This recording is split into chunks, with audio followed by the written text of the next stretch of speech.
are. It is devolution of power. It is about the state of human rights, rule of law. It's about what measures they are taking, the government is taking, to ensure that Kenyans have basic needs. I will not read for you Article 10, but I am directing you where to see what ought to be in the State of Nation address. He is also supposed to publish in the Gazette the details of the measures and progress under paragraph 1, submit a report for debate to the National Assembly on the same. As you know, the second year finished on the 13th. Today is the 17th. While they take their sweet time, we are here to give the People's State of Nation address. Fellow Kenyans, today we stand not merely at crossroads, but at the precipice of a profound danger. A moment that demands our courage, our unity, our unyielding resolve to reclaim the destiny that is rightfully ours. The heartbeat of millions echo with the same question. How did we drift so far from the noble aspirations that birthed our nation? More importantly, how do we steer this great ship back on course towards the promise of liberty, justice, and prosperity for all? It is no longer sufficient to whisper our grievances in hushed tones or to point accusatory fingers from the shadows. The Constitution of Kenya, in its first article, bestows on us, the people, sovereign power. The sovereign power to shape our nation's fate. Leadership is not an emblem of authority, but a mantle of service. We must therefore ask with unwavering conviction, who among those in power today truly serves us? And how do we, the rightful stewards of this land, reclaim what we have lost? The state of human rights and civil liberties.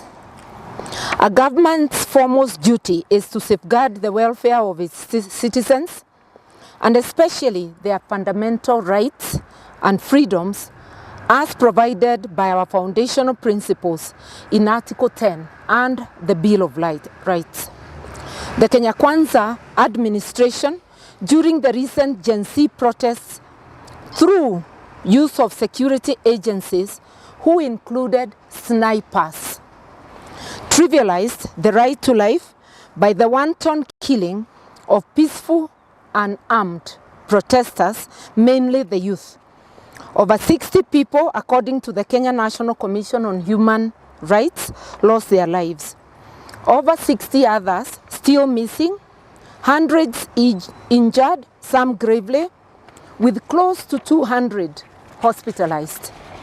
The unprecedented falsification of official records at the city mortuary in Nairobi at the behest of security agents and refusal by the authorities to give accurate accounts leave the nation in darkness as to the actual numbers of the dead or the injured or the forced disappearances, abductions, as well as arbitrary arrests and illegal detentions, which have become the order of the day.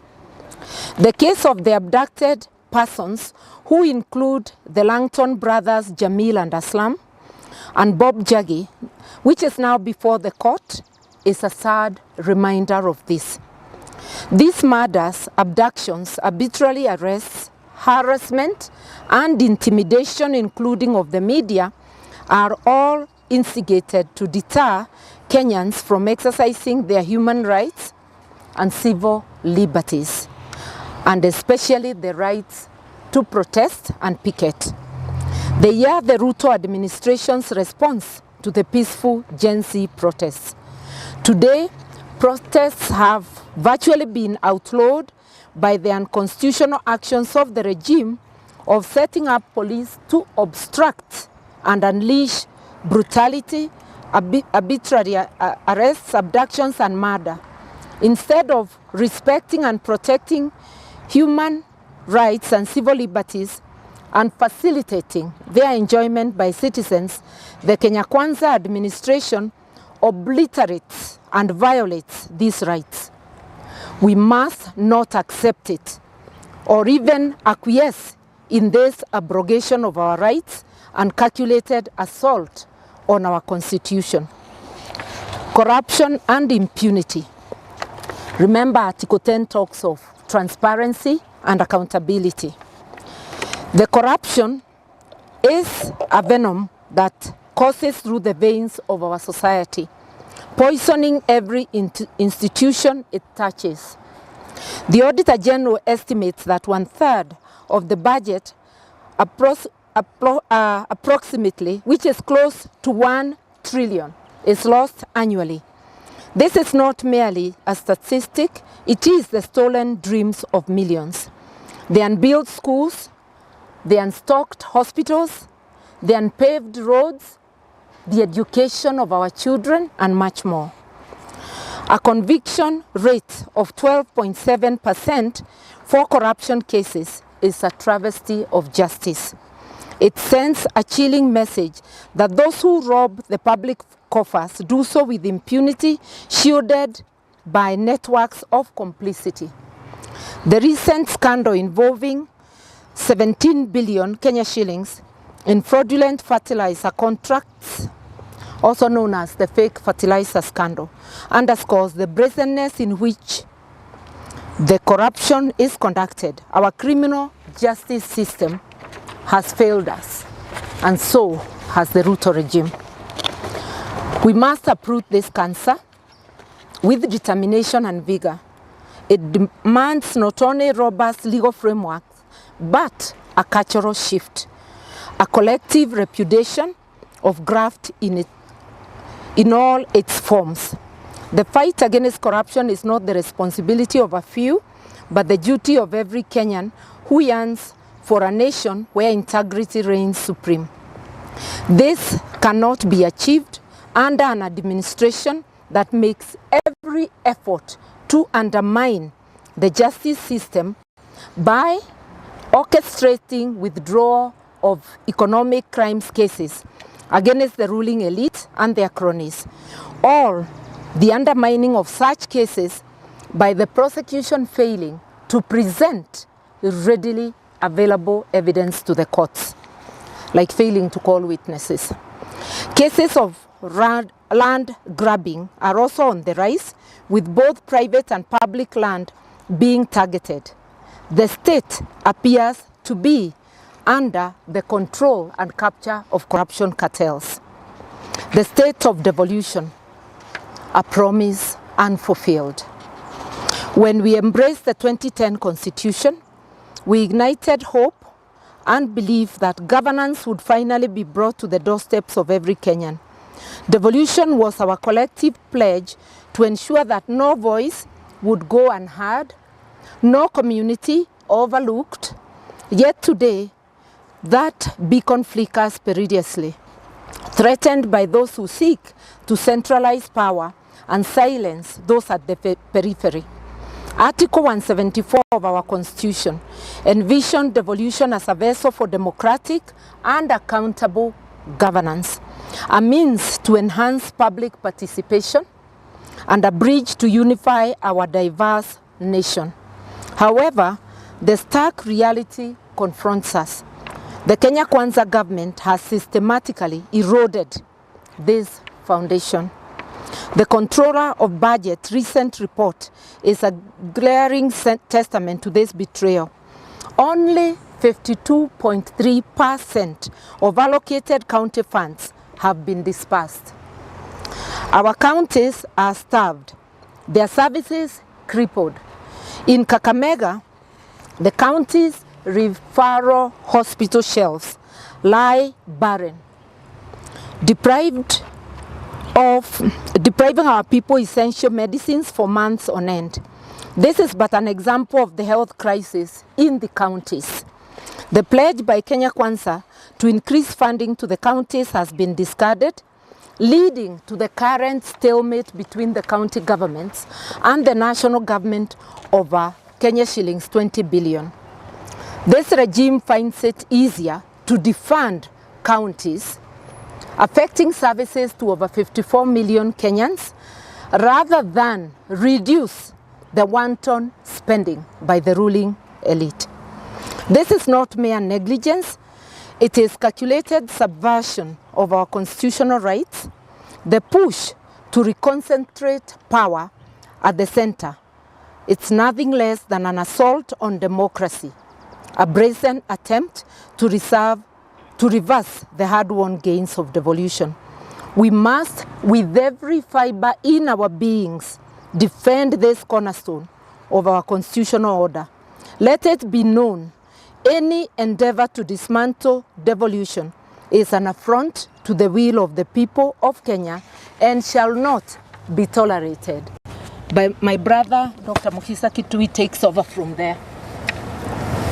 Thank you very much, Martha. Members of the media. Economic injustice, the new phase of colonialism. Our forebearers shed blood and tears to liberate us from the chains of colonial oppression. Yet today, a new form of subjugation tightens its grip, a homegrown economic imperialism that enriches the ruling elite and the cronies at the expense of the majority. The so-called bottom-up economic model was heralded as a panacea for inequality, but it has proven to be a mirage, a tantalizing promise that evaporates upon approach. We were promised an end to cartels, but now new and old cartels reign supreme, suffocating our economy and services. Inflation gnaws at the lifelines of our citizens. With food inflation soaring to a staggering 15%, the basic act of feeding one's family has become a daily struggle for survival. The Kenyan shilling's precipitous fall against the US dollar erodes the mega earnings of hard-working Kenyans. The Hustler Fund, rather than uplifting the the downtrodden, ensnares them in an inescapable web of debt. A 14% default rate lays bare the grim truth. This is not empowerment. It's exploitation veiled in rhetoric. Moreover, the clandestine dealings with foreign entities, shady entities, such as the 30-year concession of our Jomo Kenyatta International Airport to Adani for a mere $1.8 billion, betray our very sovereignty. Such deals, shrouded in secrecy and devoid of public scrutiny, mortgage our future and place our national assets at the hands of those who do not hold Kenya's best interests at heart. We are united in demanding that the Adani deal should never come to life in this country.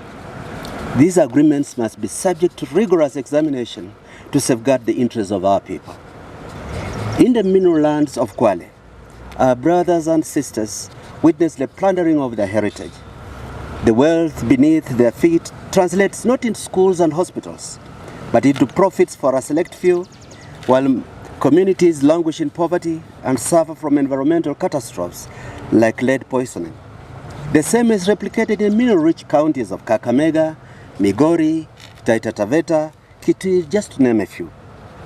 This is a travesty, a stark reminder that unless we stand united, our resources will continue to be siphoned away, leaving us with barren lands and broken promises. Are the likes of Adani a cover of cartels or the ruling elite? How else does a regime ignore the queries and interests of the electorate and instead become the protector and surrogate of a questionable foreign entity? Public debt, a ticking time bomb. We find ourselves today standing on the precipice of a tragedy so monumental it threatens to crush the hopes of generations yet unborn. The tragedy of order state. It is a chain forged not in the hands of the masses, but by those entrusted with the sacred duty to protect the future of this nation. And now, as the weight of this debt bears down upon us, we must ask ourselves, how did we get here? How did we, a proud and sovereign people, become ensnared in the machinations of reckless borrowing, our aspirations sold off to the highest bidder like wares in a marketplace? 10 trillion shillings. Let the sheer magnitude of this figure sink in. Fellow Kenyans, it is more than a number. It's an indictment. An indictment of an economic system that has failed the people of this country. An indictment of a leadership that has betrayed its people. This staggering sum, 67.4% of our GDP, is the milestone hanging around the neck of our nation, dragging us further and further into the abyss of a fiscal servitude. But this tragedy is not merely about numbers on a balance sheet. It's about our future, the future of every child born in this country, whose dreams are now mortgaged to service a debt they had not part in creating. Odious debt is debt that is incurred not for the benefit of the people, but to oppress them. And what have we seen? We are borrowing not to build schools, hospitals, or infrastructure that lift the nation. We are borrowing to pay other loans. A vicious cycle that enriches foreign lenders while impoverishing the people of Kenya. What development can arise from such an arrangement? What prosperity can come from a system that prioritizes debt repayment over the welfare of its citizens? This borrowing, dear patriots, is not only reckless but unconstitutional. Article 201 of our Constitution says, out of the principles of public finance, openness, accountability, and assurance that public debt shall only be incurred in a manner that ensures future generations are not saddled with untenable burdens. Yet here we are, our sovereignty compromised by those who wield the pen of fiscal irresponsibility. We have become beggars in our own country, beholden to international financiers whose interests lie not in the development of Kenya, but in the perpetuation of our financial dependency. Let's examine this closely. A nation may borrow to build highways that connect its people, ports that enable trade, and power grids that illuminate its future. But to borrow simply to repay existing loans, this is madness, a betrayal of the highest order. This is not the borrowing of a nation intent on development. It's the borrowing of a regime intent on its own survival.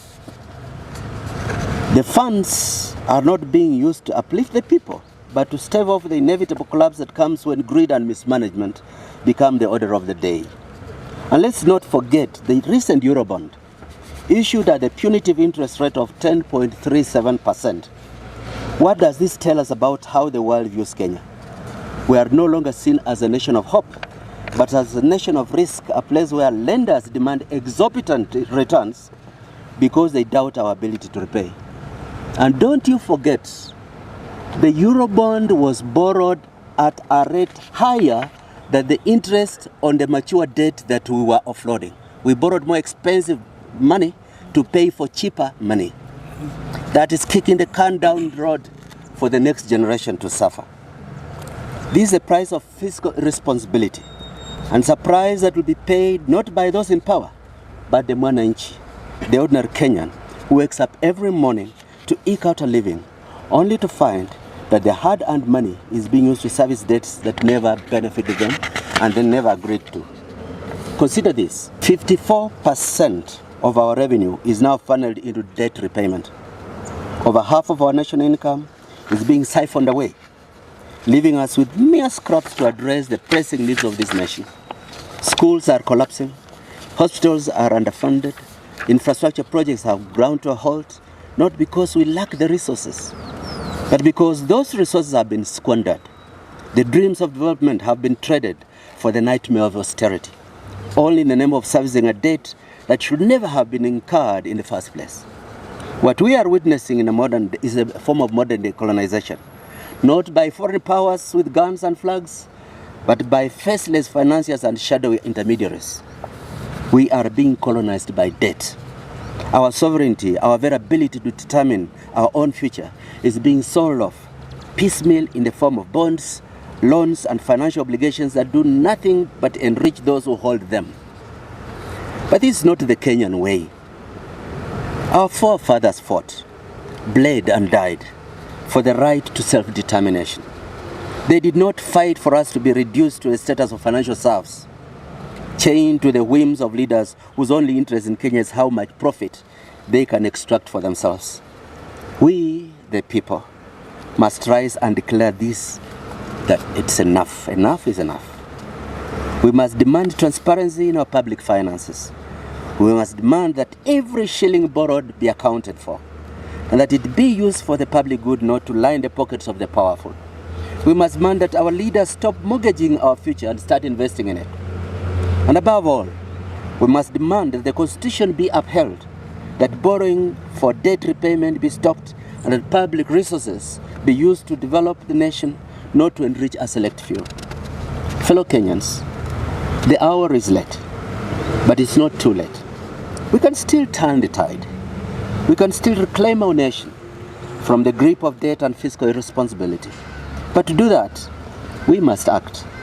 We must speak with one voice, stand as one people, demand that our leaders serve the people, not their personal interests. There is rise not in fear but in hope. The hope that comes from knowing that we are the masters of our own destiny. Let us rise in the spirit of our ancestors who fought for the freedom we enjoy today. And let us rise with a fierce determination that we will not allow this nation to be sold off, one bond at a time, to the highest bidder.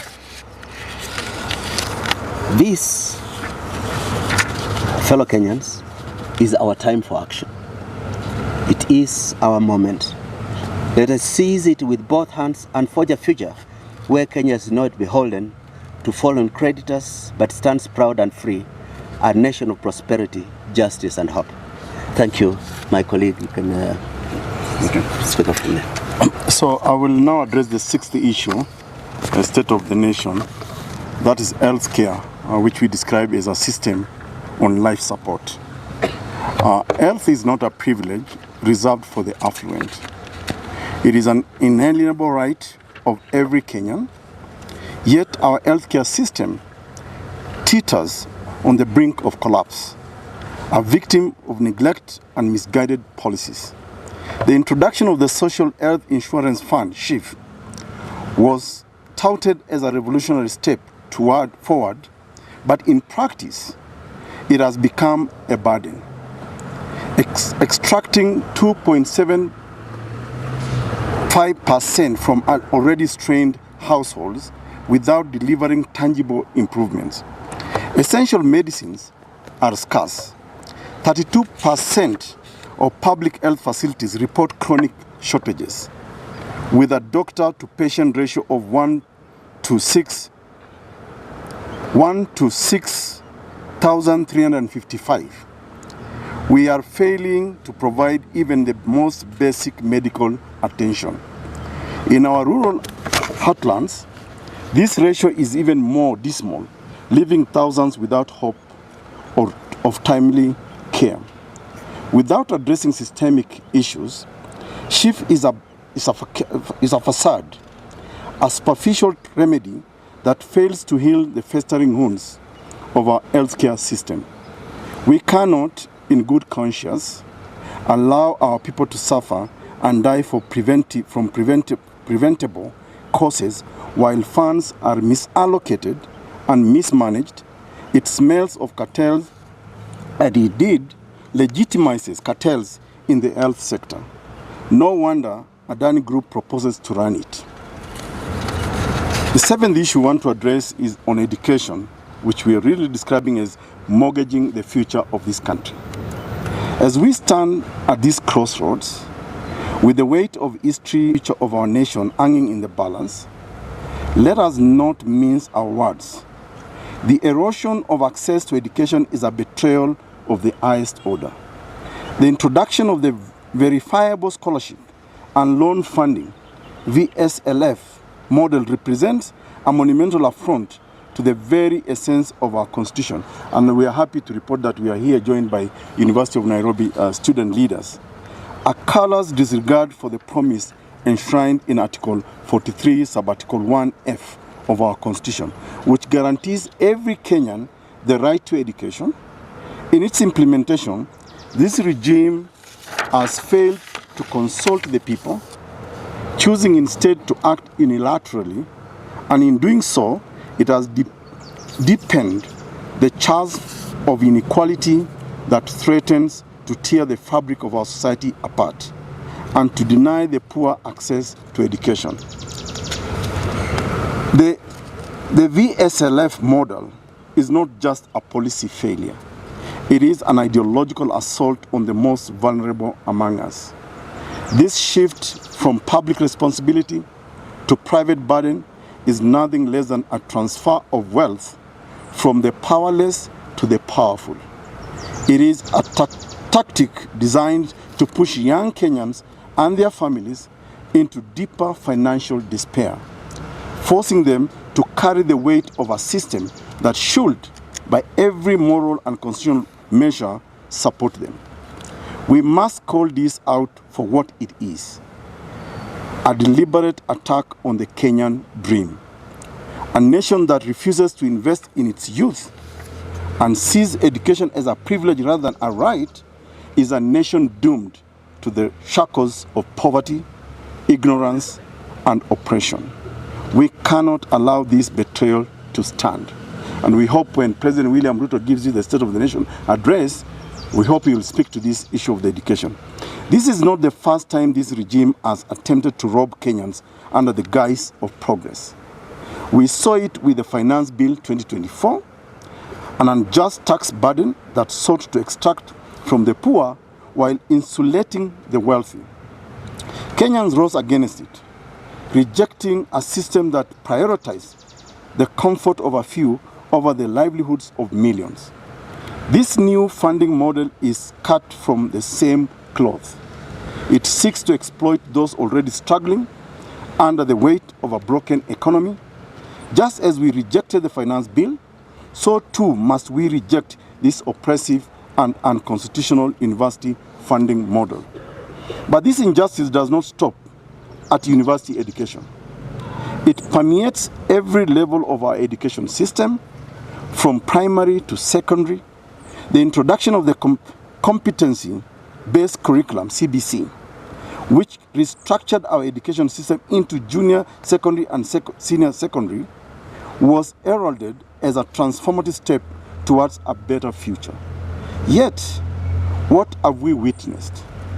Instead of investing in our existing schools, we see opportunities cycling, waiting to enrich themselves through bloated construction contracts, pushing for new classrooms to build when we have facilities that can be upgraded and expanded. Are we to believe that the answer to our children's future lies in the pockets of the well-connected, or should we demand that the government prioritize the quality of education over the profit of a few? Let us be clear. The focus must not be on lining the pockets of tenderpreneurs, but on ensuring that our children, the leaders of tomorrow, have access to the kind of education that equips them to navigate the challenges of the modern world. Let us invest in what we already have. Let us build up our schools and uplift our children. And what of our 46,000 junior secondary school teachers, dedicated men and women who have endured the indignity of low wages and job insecurity as interns, carrying the future of our nation on their shoulders? These are the very people we entrust with shaping our children's minds, yet they have been treated as disposable. Is this the value we place on education? Is this the value we place on the future of Kenya? The government's recent commitment to absorb these teachers into permanent and pensionable positions is a step in the right direction. But we must not be fooled by half measures. There have been delays in implementation, and questions remain about whether these teachers will receive employment terms equal to their fully employed counterparts. This is not equity. This is tokenism. We must ensure that these teachers are not relegated to second-class status, but are treated as the professionals they are, with the full rights and protections they deserve. Their commitment to our children must be met with an equal commitment from the state. In all of this, we must not lose sight of the larger truth. The struggle for education is the struggle for our nation's soul. When we allow education to become a privilege for the few rather than a right for all, we allow the foundations of our democracy to be undermined. When we turn a blind eye to the exploitation of our teachers and the allowing out of our schools, we turn our backs on the future of Kenya. So, what is to be done? We must demand accountability. We must reject the empty promises and demand that those in power invest in the facilities we already have, in the teachers who guide our children, and in the students who will one day lead this nation. I turn to the 8th issue, which is employment and the informal sector. This we describe as dignity in labor. Our youth, vibrant and brimming with potential, find themselves adrift in a sea of unemployment. With 38.9% of young Kenyans jobless, we are witnessing a crisis of monumental proportions. The informal sector, the livelihood of our economy, employing over 83.4% of our workforce, is treated with disdain and disregard. The ruthless demolitions in Eastlands, Nairobi, displacing 37,000 small business owners, are emblematic of a government that has lost touch with its people.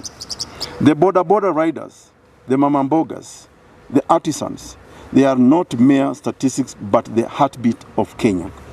Their resilience and ingenuity deserve recognition and support, not bulldozers and eviction notices. The informal sector is not a blemish to be erased by a dynamic force to be harnessed. Policies must be crafted with inclusivity at their core, fostering an environment where every Kenyan can pursue their livelihood with dignity and security. I now turn to the 9th point, which is agriculture, the heartbeat of our nation under siege. Agriculture remains the backbone of Kenya's economy, employing over 40% of the population and contributing 26% to our gross domestic product.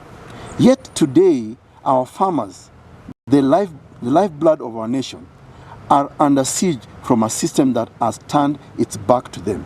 Let me just explain this by sharing the example of tea and coffee, from this prosperity to poverty. For decades, Kenyans' tea and coffee were the pride of our nation, known across the world for their quality and providing livelihoods for millions of smallholder farmers. But in recent years, these industries have been plunged into turmoil. Middlemen, exploitative cartels, and a lack of government oversight have led to the decimation of our tea and coffee sectors. A recent report by the Kenya Tea Development Agency, KTDA, revealed that despite increased global demand, tea farmers are earning 60% less than they did a decade ago. The situation is even worse for coffee farmers, who are being squeezed by global price fluctuations and domestic inefficiencies. Many smallholder farmers in Nyeri, Kericho, and Kiambu have been forced to uproot their tea bushes and coffee plants, planting maize or even abandoning farming altogether due to the meager returns on the once lucrative crops.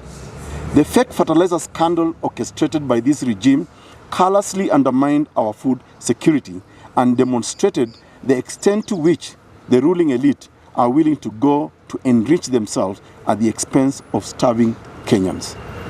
The promises made by the government to reform these sectors remain largely unfulfilled. Farmers were assured that new policies will stabilize prices and increase their earnings. But these promises have yet to materialize. The tea bill passed last year has done little to curb the influence of powerful cartels that continue to manipulate prices and dominate the market. Now let's look at the plight of the small-holder farmer. Beyond tea and coffee, the wider agricultural sector faces challenges that cannot be ignored. Farmers in Rift Valley, Nyanza, and Western Kenya are battling with rising costs of inputs, fertilizer, seeds, and equipment, while receiving little to no support from the government. The rising cost of fertilizer, which has shot up to 40% in the past 2 years of this administration, has left many unable to afford basic supplies. As a result, food security has stagnated, leaving Kenya increasingly reliant on imports to meet its domestic needs. This is not just an agricultural crisis. It is a national security threat. As we fail to support our farmers, we place the very foundation of our nation at risk. Agriculture is not merely an industry. It is the heartbeat of our people, our history, our future. Without immediate intervention, we risk becoming a nation that cannot feed itself. I now turn to the last issue, which is on our youth. This regime continues to betray the youth who they promise to support and economic transformation. The bottom-up economic agenda has turned into a self-aggrandizement strategy for the regime, starting from Mr. Ruto himself. Instead of cushioning the youth during these harsh economic times and securing their future, the regime is a leech in every facet of our society, but most especially the youth who are our future. When the youth stand against this regime, they were killed, they were suppressed. All our youth are at risk at the hands of this regime.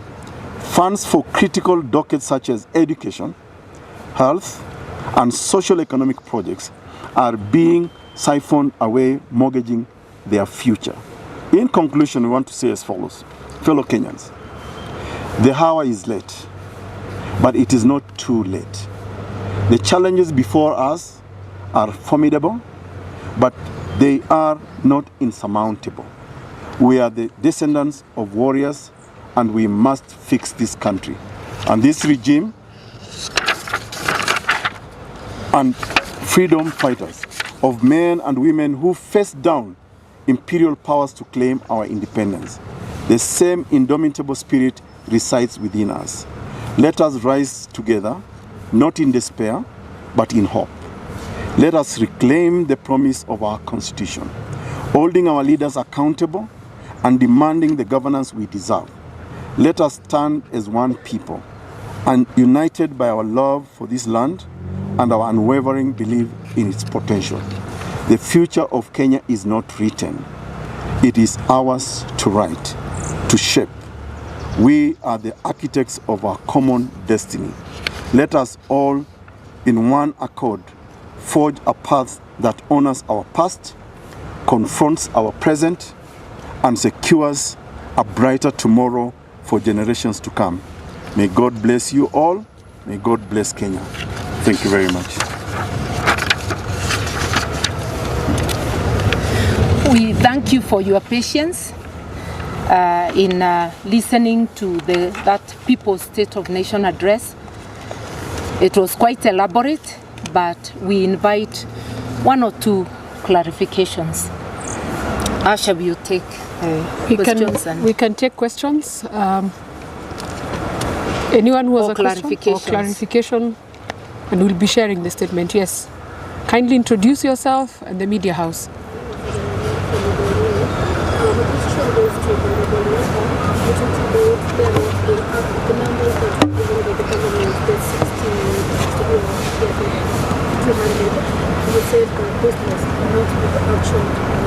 So does the NARC Kenya, or does your team have maybe plans to conduct an independent investigation? In matters of this nature, the state must be involved They are the ones holding the numbers. And they are the ones using the taxes we raise. So this is not just a call, it's a demand that this should be done. And I want to remind us that we do not know how many more bodies may be beneath the quarry. We know that good citizens who were trying to recover the bodies were tear gassed by police and stopped from this venture. We know the state has not shown any interest. We know of falsification of records. We are calling out the regime, the Ruto regime. They must account. These are calls for accountability. Yeah. And it's the same, even in the recent school fire. We have not been given definitive numbers. And even no empathy is coming from the house on the hill. They are going on with business as usual. We do not even know whether there is enforcement to ensure safety measures in all the schools. Another question? Yes? But now not. Maybe you can comment on the issue of the withdrawal of the security from the judge. Would you like to do that? Yeah, so it's very unfortunate that because Masengeli was found guilty, that he conveniently withdraws security from the judge. And we also know that there have been personal calls to the judge's drivers and security on his whereabouts. So of course we suspect that the intention is probably to eliminate the judge. And it's unfortunate that judges are entitled to security by virtue of their work. So it's a cowardly act from Masengeli. But then again, you know, I'm actually not surprised that Masengeli is acting the way he's acting, because these are people who have no respect for the rule of law. They have no respect for the Constitution. You all must recall that part of the reason why the constitutional order in this country is failing is because we have somebody at the helm who never really supported this constitution. You all recall that in 2010, President William Ruto mounted a campaign against the Constitution of Kenya, 2010. So the fact that he disrespects, doesn't respect judicial authority, security of the judges, you know, it doesn't surprise me. In fact, I'm surprised Kenyans are surprised by the fact that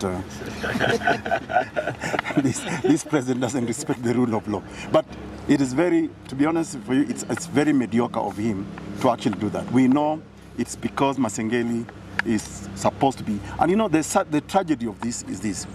You have police officers who are supposed to enforce court orders. Now, when they disobey court orders, what are we looking into? We are looking into a jungle country. Anarchy. We are looking into anarchy. Because if the policemen do not respect the orders of the court, then what do you expect Kenyans to do?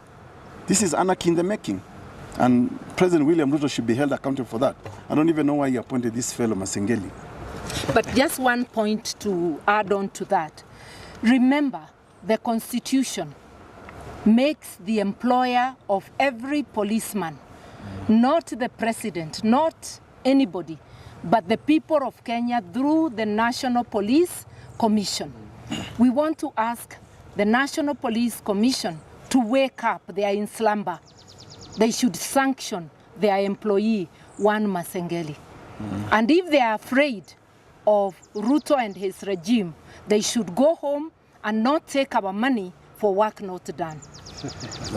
Perhaps we'll take few questions, but just to add on to that, it is also a deterrent measure to the other judges, so that in case any matter comes to court, judges develop cold feet. So for us, it's an intimidation tactic, and judiciary should stand up because it's an independent arm. It's a doctrine of separation of powers, allows judiciary to stand up, and we're telling Kenyans we should not go back to that route. The judge was doing his job and should not be persecuted or used as an intimidation tactic to other judges. So the next question. Sydney Javina. Question is, you've mentioned something to do about the sale of the leasing of JKIA, and now we are seeing that the Minister of Energy is talking about giving Adani part of the grid, national grid. The question is, we've seen blackouts of machines flooding at the JKIA, which look premeditated. And someone mentioned that there might be a local hand that is getting that bill in the face of Adani. What is your take on that? Dr. Muhisa will answer that. I don't want to spread rumors, but I can say this as a fairly easy thing to see. Some thief from India called Adani cannot arrive in Kenya and all of a sudden take over things. Adani is the face of a cartel that includes top leadership in Kenyan politics. It is not about Adani. You saw the case of a similar thief in South Africa. It's a cartel that... what the Guptas did in South Africa is what Adani is trying to do here. But what to ask Ruto is if predecessors to him, some of whom, most of whom also had appetite for money, did not pound the family silver to the end, like he's doing, what gives him the moral authority to think that he can be a better thief than those who came before him? Yes, your name and media house, kindly. My name is Kevin. Yeah. I have two questions.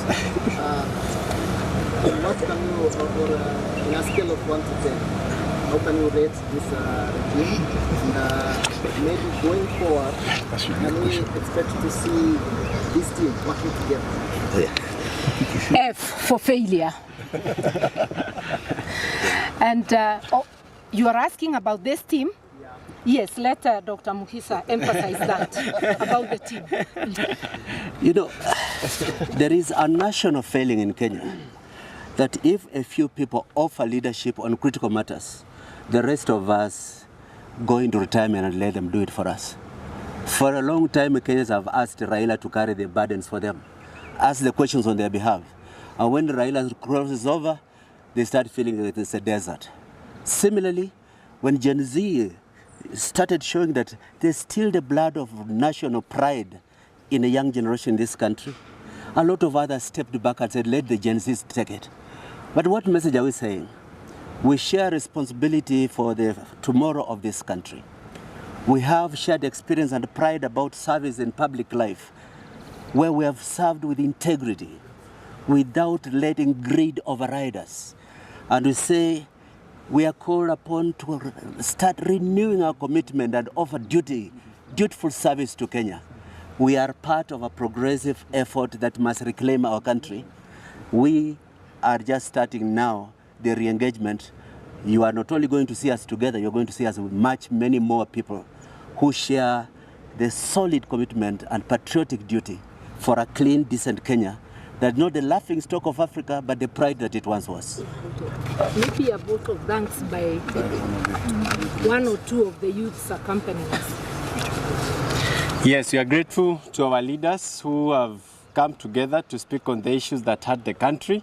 And we are firmly behind them as the youth of this nation, because we want leadership that is informed by the love for this country and the future of this country. So as the youth of this country, we are solidly behind them and affirming that we are going to stand behind every leader who stands for integrity, who stands for accountability, and who stands for responsibility for anyone who is in office. Thank you. So that's the end. Thank you very much. That's the end of our presser today. We thank you so much for making time to come and listen to the State of the Nation address. Asanteni sana. I had a phone. We will share the statement for your media houses. Thank you.